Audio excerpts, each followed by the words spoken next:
एक बूढ़े ब्राह्मण का रूप धारण कर उस ब्राह्मण के पास जाकर आदर से पूछा, हे ब्राह्मण, आप नित्य दुखी होकर पृथ्वी पर क्यों घूमते हो?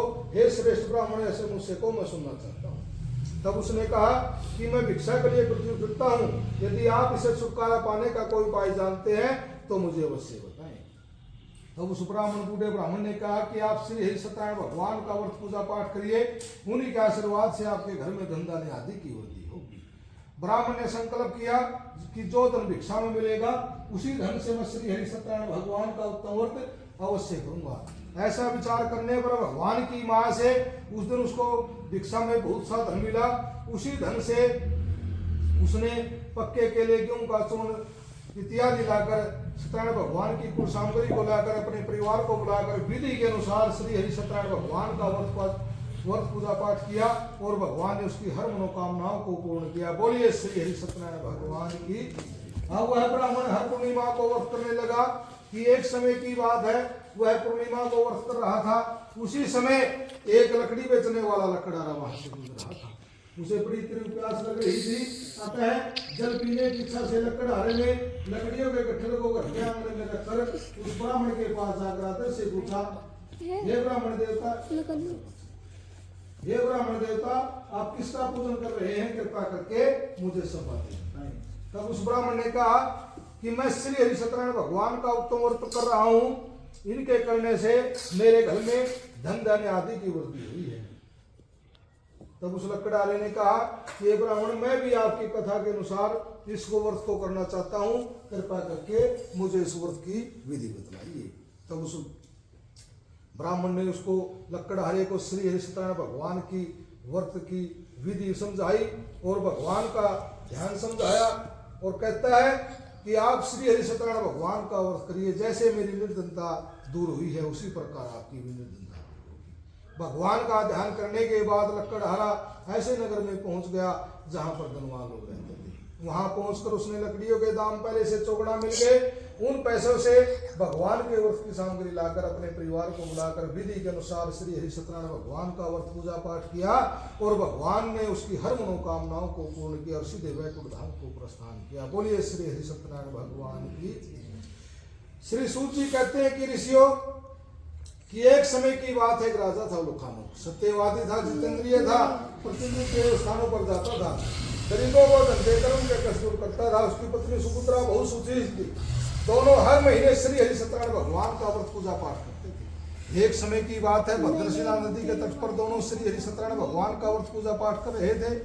उसी समय एक नाव आकर ठहरी। उस नाव में एक धनी व्यापारी यात्रा कर रहा था। नाव को किनारे पर ठहराकर राजा के पास वो जाकर बोला कि हे राजन, आप यह क्या कर रहे हैं? मेरी सुनने की इच्छा है। तो राजा कहता है कि मानव, मैं श्री हरि सत्यनारायण भगवान का व्रत पूजा पाठ कर रहा हूँ, इन्हीं के आशीर्वाद से मेरे नगरी में, मेरे परिवार में सुख और शांति है। तो वह वैसे राजा से कहता है कि राजन, इस व्रत को करने से क्या लाभ होता है? तब राजा उसको कहता है कि संतान को संतान की प्राप्ति होती है और सभी की मनोकामनाएं पूरी होती हैं। तब वैसे राजा से कहता है कि राजन, हमारे घर में कोई संतान नहीं है, मुझे विश्वास है इसके करने से निश्चय ही संतान होगी, तो आप मुझे इस व्रत की विधि बतलाइए।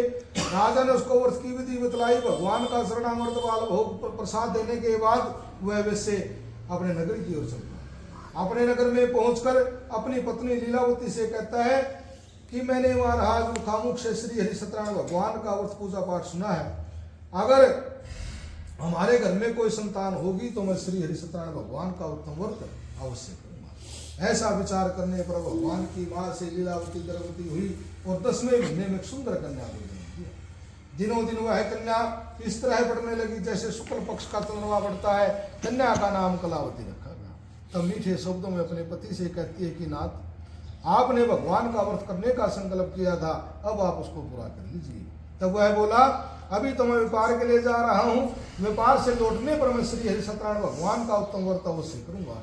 ऐसा विचार करने पर वह व्यापारी व्यापार के लिए चला जाता है। लीलावती भी गृहस्थी में लीन हो जाती है। समय बीतता जाता है और बीते बीते 16 वर्ष बीत जाते हैं।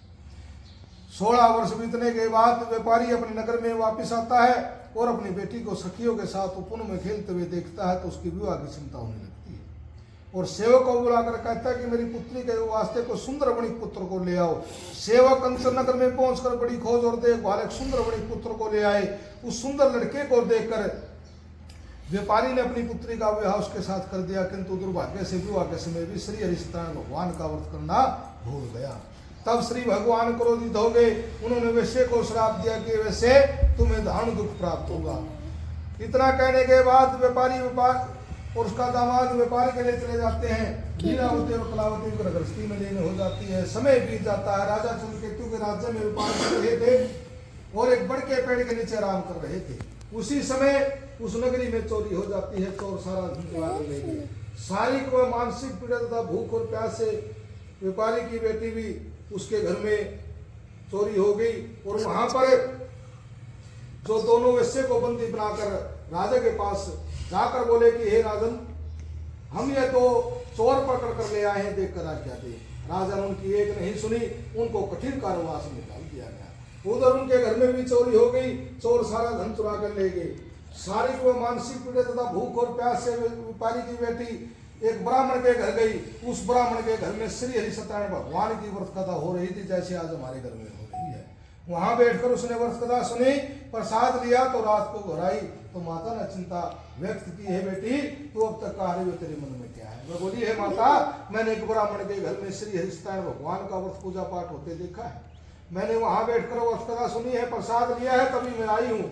बेटी की बातें सुनकर उसने अगले दिन भगवान का व्रत करने का संकल्प कर लिया और अपने परिवार को बुलाकर विधि के अनुसार श्री हरि सत्यनारायण भगवान का व्रत पूजा पाठ किया और भगवान से प्रार्थना करी कि हे प्रभु, मेरे पति और दामाद शीघ्र आ जावे और जो हमसे अपराध हुआ उसे क्षमा करें। उसके दीन वचन सुनकर सत्यदेव भगवान प्रसन्न हो जाते हैं और राजा चंद्रकेतु को स्वप्न में दर्शन देकर कहता है, हे राजन, जिन दोनों वैश्य को तुमने बंदी बनाकर रखा है वे निर्दोष है। सुबह उठते ही दोनों को मुक्त कर दो, अन्यथा तेरा धनराज्य पुत्रादि सब नष्ट कर दूंगा। तो रात के स्वप्न की बात उसे नींद नहीं आई और सवेरा होते ही राजा ज्योतिषी को बुलाया गया। तब उनके पास रात के स्वप्न की बात बताता है और सब उनको छोड़ देने की सलाह देते हैं। उन दोनों को छोड़ दिया गया और सभा में लाया गया और जितना धन उनसे जपत किया था उससे दुगना कर वापस लौटा दिया और नए नए वस्त्राभूषण पहनाए और दोनों को खुशी खुशी विदा किया। बोलिए श्री हरि सत्यनारायण भगवान की। कहते हैं जब इंसान के पास धन आता है तो भी मान भी साथ में आता है। तब भगवान ने उनकी परीक्षा लेने के लिए एक दंडी भगवान का रूप बनाया। दोनों नदी के किनारे आराम कर रहे थे। जब वैश्य के पास दंडी भगवान पहुंचे और पूछता है कि हे वैश्य, तेरी नाव में क्या सामान आता है। अभिमानी को वणिक हंसता हुआ बोला, हे दंडी महाराज, आप क्यों पूछते हैं, क्या धन लेने की इच्छा है? मेरी नाव में तो बेल और पत्ते भरे हुए हैं। वैश्य के कठोर वचन सुनकर सत्यदेव भगवान कहते हैं कि हे वैश्य, जो तुमने कहा वही सत्य होगा, और कूद जाकर नदी के किनारे बैठ जाते हैं। वैश्य ने नित्य क्रिया करने के बाद नाव को चीठी देकर अचंभा किया। जिस नाव में धन था वह बेल और पत्ते में परिवर्तन हो गया है। तो वह जोर जोर से विलाप करने लगा और मूर्छित होकर जमीन पर गिर पड़ा। मूर्छता खुलने पर अतः शोक प्रकट करने लगा। तब उसका दामाद समझ जाता है और उसके पास जाकर कहता है कि यह दंडी भगवान का श्राप है, अतः उनके शरण में चलते हैं, तभी हमारी मनोकामना पूरी होगी। तब हाथ जोड़कर दंडी भगवान के पास पहुंचता है और भक्ति भाव से नमस्कार करके कहता है कि मुझसे जो अपराध हो से क्षमा करे।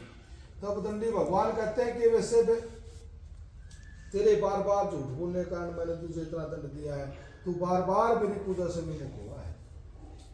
तब वैसे कहता है कि प्रभु, आपकी माया तो ब्रह्मा भी नहीं जान पाते, फिर भला मैं ज्ञानी आपकी लीला को कैसे समझ पाता। मैं जीवन में कभी झूठ नहीं बोलूंगा। सदैव श्री हरि सत्यनारायण भगवान की पूजा पाठ किया करूंगा, मुझ पर दया करें। बोलिए श्री हरि सत्यनारायण भगवान की कि हे शांताकारम भुजगसेनम पद्मनाभम सुरेशम विश्वाधारम गगन संदेशम मेघवर्णम शुभांगम लक्ष्मीकांतम कमलनयनम योग विद्राधगम्यम वंदे विष्णु भवर भैरम सर्वलोकनाथम। कि हे नारायण भगवान, जो मुझसे अपराध हुआ उसे क्षमा करें। उसके दीन वचन सुनकर तथास्तु कहकर अंतर ध्यान हो जाते हैं। और जब नाव पर आकर देखता है, जिस नाव में बेल और पत्ते भरे हुए थे धन धान्य में परिवर्तन हो जाते हैं और वहीं बैठकर अपने दामाद के साथ श्री हरि सत्यनारायण भगवान का व्रत पूजा पाठ करता और अपने नगर की ओर प्रस्थान करता है। अपने नगर में पहुंचकर एक सेवकों को भेजा। उस समय लीलावती और कलावती दोनों माँ और बेटी श्री हरिसत्यनारायण भगवान का व्रत पूजा पाठ कर रहे थे। जब सेवक उनके पास पहुंचा और नमस्कार कर कहता है कि आपके पति और दामाद इस नगर के समीप आ गए हैं। माता ने पूजा पूरी करने के बाद भगवान का शरणावर्तवाल भोग लेने के बाद बेटी से कहती है कि बेटी, मैं नदी के किनारे जा रही तो पूर्ण कार्य कर कर्तव्य है ना। लेकिन पति से मिलने की खुशी में न तो प्रसाद ग्रहण किया और नदी किनारे जो वापस पहुंच गई। जब भगवान ने उसका स्वभाव देखा कि न तो इसने चरणामृत प्रसाद वाल भोग लेने के बाद वो अपनी नगरी में वापस आता है और देखता है कि सब कुछ पहले जैसा